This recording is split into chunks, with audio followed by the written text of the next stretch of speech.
Good morning.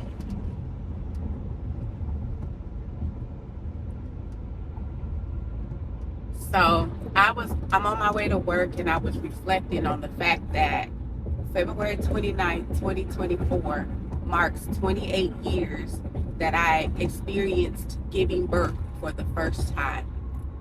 February 29th, 2024 marks 28 years that I experienced giving birth for the first time. That is crazy to me. I gave birth to a premature baby. I was 27 weeks pregnant. She was 2 pounds, 3 ounces. Her name was Akia Janae Asia Blackman. I gave birth in San Diego, California. Her father's name was Michael. Michael and I, we had a relationship. I was 16, he was 22. This is back in Long Beach, California. This is not one of those typical young girl, older guy. It was not a situation. I mean, it shouldn't have happened, but it wasn't a situation to where, I don't know how to explain it. Back then, or, sometimes young girls like older guys. I liked older guys. But Michael was, at that time, very immature for his age. And now this is me reflecting back, and this is not excusing the behavior of the relationship between him and I. I acted older, and although he was 22, he had this mindset. He was stuck in this mindset in this time in his life. He was involved in illegal activities. But yet he was still a good guy. He had a good heart. He just didn't have a good chance in life. To this day, he's alive and thriving, doing well in life. The last I know of. He is alive and thriving and doing very well in life. The last conversation I had with him, he'd become a electrician, and he was doing well financially. He went on to have other children after our daughter. He had my daughter and another daughter at the same time. I won't be saying her name and who she is and all of that. She's grown now. My daughter would have been 28, so she's 28. And I had a relationship with the baby, with her when she was a baby. But I've moved away, and different things have happened in my life where I'm sure she would not remember who I was if I was to see her today. I don't know what type of relationship they have. I pray that it's a great relationship, a father-daughter relationship. But anyway, Michael we had a connection. I don't want to say that it was love, because I didn't know. I don't think I knew what love was at that age, obviously. But Michael was just a street dude from Long Beach, California. He had a temper. He was a member of a gang. I didn't see his behavior patterns and dealings. He didn't bring it around me. But later in life, I was made aware of the things that he had done. And had I known at the time that we were seeing each other, I probably would not have, I probably would not have been in a relationship with him. But he did some things back in those times. But, So fast forward, Michael was arrested. And I thought he was arrested for violation of probation. But years later, I found out that that was not the case. It was for something much more crazy than that, or, much more serious than that. And while he was away, I discovered that I was pregnant. And I was afraid because Michael was older than I was. So I told my mom that this baby belonged to you know, somewhere. I knew how that made me look, but my child belonged to Michael. And he wrote me letters um, while he was in prison. And my dad was in the military. My mom and my dad at the time were separated. So my dad lived closer to the beach, and we lived in North Long Beach at that time. Well, when he got stationed to go to San Diego, they had decided to get back together. So they closed the Navy base in Long Beach, and we ended up moving to San Diego. I, at the time, was 16. We moved, to be specific, we moved to Chula Vista, California, which is, if you know anything about Southern California, we have a trolley station. It was a few stops from Tijuana. It was a quick drive to Tijuana. It was just Chula Vista, San Diego, all of those. It's a beautiful town, but it became a military town really quick. It was already a military town before we moved there, but you know, we didn't realize that. We were from LA, Long Beach, you know, and that's what I do. I had never been outside of, you know, LA, Long Beach, Compton. I'm lying. We would take trips in the summer to Louisiana to visit family, because my family is from Alexandria, Louisiana. My mom's family is from Alexandria, Louisiana. I was born and raised in Southern California. But outside of that, never really left Southern California. So it was shocking. It was different. It was life-changing, because at that time, the sister that is right up under me, my mom has 4 girls. The sister that is right up under me, she and I were very close, very tight. And she didn't move with us right away. Her father was not happy with the idea of her moving so far away from him. So she stayed back. I call him OG. He's like a father to me. In fact, he's the most consistent father figure that I've had in my life.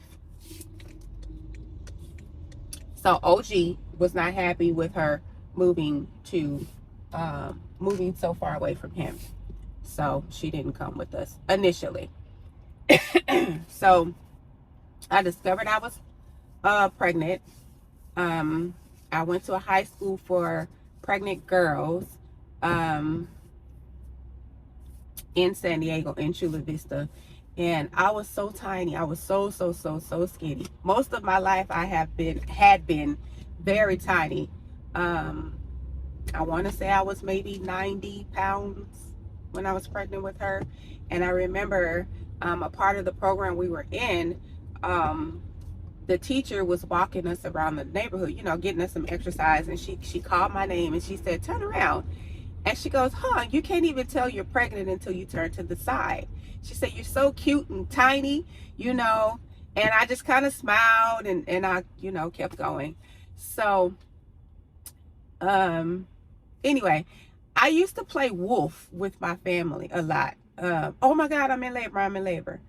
And my dad, again, was in the military. My mom was a nurse at a convalescent home. And, oh, girl, shut up. You know, I would get that a lot. I did it so often that it got to that point. Well, I finally was in real life labor, but I didn't know it. I did not know it. So I did not realize that I'd lost a mucus plug. I didn't know what that was. And this is why it's so important that we talk to our children and educate our children, because I had been spoken to about sex education and pregnancy and all of those things, because it was, teenage pregnancy was huge back then. It was a thing that was happening quite often back then. Although I was doing things that I wasn't supposed to do, I did not believe or think or even imagine myself becoming a teenage mom. So I didn't know. I'm like, oh, can't be. It's not time for me to go in labor. I laid down and I held the pain. Like my pain tolerance is extremely high. So to me, like, my monthlies in my adult life was worse than, you know, the labor pains I was feeling. Well, anyway, I went all night and all day in pain, and then I finally called my mom and my dad, and they came home. Now, we had one car at that time, and they came home to try to get me to the hospital. So they got home, They put me in the back seat of the car, got me to Kaiser in San Diego. I made it to the emergency room door, and I just went down. They came and got me. Nobody believed that I was pregnant or in labor because I was so tiny. I was just so little. So they're looking like, what's wrong with this girl? And finally, you know, someone realized, this guy, or just remember, this guy got up and he came and helped me up. And they got a bed, and they got a bed, put me on it, and pushed me to the back. And as soon as I got to the back, I was giving birth to my daughter. And let me tell you something. I didn't realize it then, but looking back now, those people, I was like, oh my God, there's a 16-year-old who just gave birth. Because I was so tiny. I was probably 105 pounds a day I gave birth. And I gave birth. They put me in a room. I'm up walking through the halls like nothing ever happened. Now in high school, I did run track, so I had a little bit of a sports, you know, energy to me, if you will. I ran cross country in high school, so I was up and I was moving, and you know, I was moving at a rate that most people who have had a baby would not be moving at that, you know, that speed. They would be moving kind of slow. Well, I was going. The lady was like, I was going so much that the lady was like, one of the nurses, she said, are you supposed to be here? And then she noticed that I had, you know, my hospital band and all of that stuff on. And she goes, you just had a baby and you're moving like that? Oh my God. She said, okay, just go lay down, you know, kind of take it easy. You need to be in the bed, relaxing. You know, take it easy. People drive so crazy in Houston. So crazy. I don't know what this guy in this red truck was just trying to do. But anyway, so I go to see this baby, and it's like a doll. She's like a doll. She was so tiny. She was so tiny. Like, they didn't have any diapers her size. I don't know. They had like the senior citizens who did a lot of knitting for the NICU, because she went into the NICU, of course. They had a lot of senior citizens who knit things for the babies in the NICU. My baby was so, like, back then they didn't have preemie clothes. They didn't have preemie diapers. They didn't have any of those things. And when I went to see her, it was like, it was so surreal. This little bitty baby. I didn't realize the grand scheme of things with this, but it was an experience. So they come and explain to me all of the, you know, you need to breastfeed, and I'm 16. Breastfeed, like, so I had a counselor come in and talk to me, and she's like, you know, I'm going to teach you how to breastfeed and how to pump, and you're going to have to pump and freeze the milk. And she taught me all of those things. And then they got with the state, so I was able to get a breast pump, electronic breast pump. I was able to get a few things to help me with that, but I wasn't producing milk. So they asked if I wanted milk from some type of hospital milk, but then there was milk from a donor. I'm 16. That freaked me out. But I just said, you know, yes to everything. They walked me through everything that is going on with her, day-to-day activities. It was strange because then I got discharged and I go home without a baby. In my mind, when you come home with the baby, car seat, all of the things. That wasn't my story. I go home without a baby. Now I have to learn how to live life again. The way that I would walk outside, the way I didn't have, man, if I can go back and talk to my younger self, the things I would say to myself, like, wow. But anyway, you had to go visit her. I had no car. I had to use the public transportation, and I'm 16. I have no money, but my parents, you know, they helped me with money to get on the trolley from Chula Vista to where my daughter was. it would take about 2 hours to get to her, 2 hours to get home. It was just an experience. And so you get there, you got to wash your hands up to your elbows. You can't touch anything. There's a certain way that you do things. You got to put this gown, this apron on to cover, to keep from spreading germs and diseases.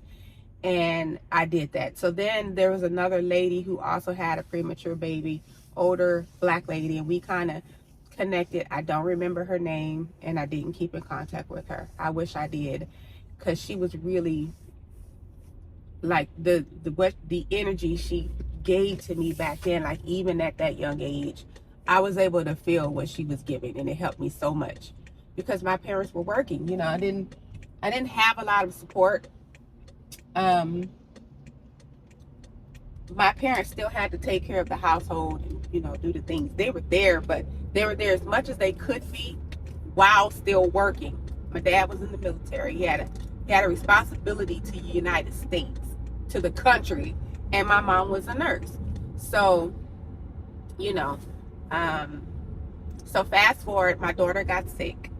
She caught an infection. She needed a surgery. Now, a 2-pound baby, she was smaller than the size of my hand, okay? Very much so smaller. And they had to do a procedure where she got an ileostomy. On an adult, it would be a colostomy, where you would have this bag, and that's where you would, a healthy adult, go to the restroom. Well, with the colostomy bag, all of your waste goes into this bag that is connected to your stomach, where your intestines is releasing, you know, waste. Well, in my baby, she had an ileostomy, where the intestines were just sitting out, you know, they were covered, but if you took the little Band-Aid off, her intestines were exposed. And so her waste, essentially, they had to keep her clean and whatnot, and keep wiping and doing all those things. So that was an experience, because I'm 16 and I'm seeing someone's intestines, a human being's intestines. I'm seeing them clean the wound, the way that they bathed her. I also had to participate in the care of my child. That lasted a few weeks until she caught a secondary infection, where they had to go in and clean up a lot of the infected area on a 2-pound baby. And she had lost weight. She got under 2 pounds. So the incision on us would be 3 inches maybe. That's across the width of her stomach. So from side to side, my baby was cut. And that secondary infection is what spread. She got NEC. That secondary infection is what spread throughout her body and eventually took her life. Now, the doctor at the time, I have all of the information at home in the closet, packaged up. The doctor at the time wanted to go to Tijuana to separate some conjoined twins, and you know, and so my baby and all the other NICU babies, in my opinion, they were secondary to her, so that she can go and do this and get this notoriety. And I believe that there was some negligent behavior at the hospital. My baby passed away the end of April. She lived just shy of 2 months.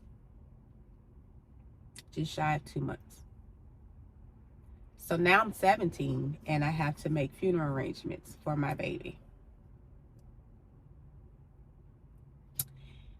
I was able to have her cremated. My grandmother paid to have my baby cremated, and we had her ashes buried in Babyland in National City, California. I just want to end this video with this little message. When you talk to people who are experiencing grief, my daughter would have been 28 today. I think this is when I think it's February 29th that you guys will see this video. But my child would have been 28 today. What grief looks like for me after 28 years of having lost my first child. It looks like me wondering all the time, what would our relationship be like? What would she be like? Would she still reside in San Diego? Would I have grandchildren? How would she get along with her siblings? What type of things and shenanigans would we be into? Would she have a relationship with her father?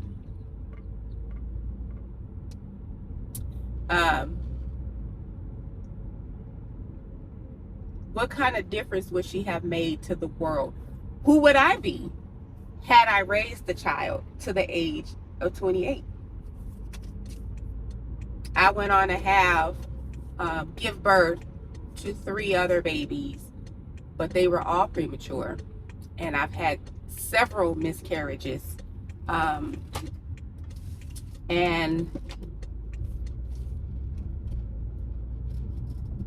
I often wonder, what would life be like with 4 children? Yep. I can talk about it without crying. I can talk about it without feeling all of the emotion that I had back in those days. But is it easier? It's different. It's different, but it's not easier. We're not supposed to bury our children. They're supposed to bury us. They're supposed to be the one who follow our end of life instructions. I'm thankful to have had her. That experience made me different. It changed me, and I wouldn't wish it on anyone. I'm just giving you all the light details of what I went through. But, thinking back, it was traumatic. It was traumatizing. Yeah, it was traumatizing.